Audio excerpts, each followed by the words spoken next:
पिछले चैप्टर में हमने क्या पढ़ा था, फॉरेन एक्सचेंज। अगर हम एक्सपोर्ट या इंपोर्ट करेंगे तो हमको फॉरेन एक्सचेंज की जरूरत पड़ेगी। समझ में?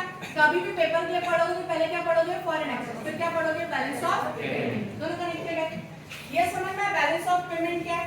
अब देखिए बैलेंस ऑफ पेमेंट में जो हम ट्रांजैक्शन करें उस ट्रांजैक्शन को जो परचेस या सेल करें उस ट्रांजैक्शन को हम बोलते हैं इकोनॉमिक ट्रांजैक्शन। इतना तो आप 11th क्लास में पढ़े हो कि ऐसा हर एक वो ट्रांजैक्शन जिसमें पैसे इन्वॉल्व होते हैं उसको क्या बोला जाता है, इकोनॉमिक ट्रांजैक्शन।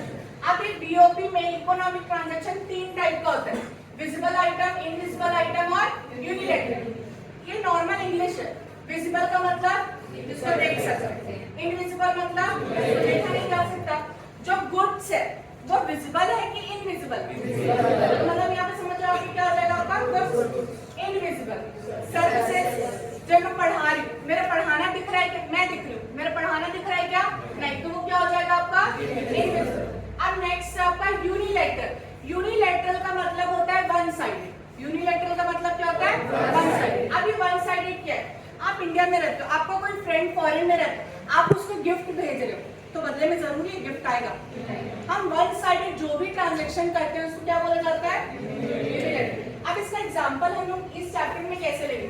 बहुत सारे लोग इंडिया के फॉरेन में काम करते हैं, काम वहां पे करते हैं, खर्चा अपना वहां करते हैं, लेकिन जो भी कमाते हैं वो इंडिया में पैसा भेज सकते हैं। इसके बदले में हम कुछ दे रहे हैं क्या उसको, ऐसा जो ट्रांसफर है उसको बोला जाता है यूनिलैटरल ट्रांसफर।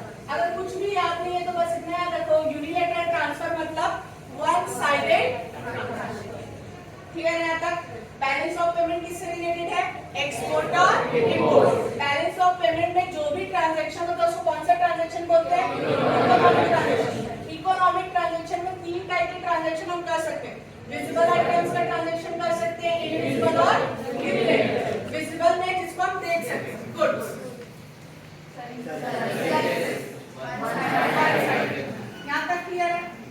अब देखो इसी में ना बैलेंस ऑफ ट्रेड क्या होता है। बैलेंस ऑफ ट्रेड का मतलब होता है इसी की तरह ही होता है, बट बैलेंस ऑफ ट्रेड में ना जितने भी गुड्स और सर्विसेज का ही ट्रांजैक्शन होता है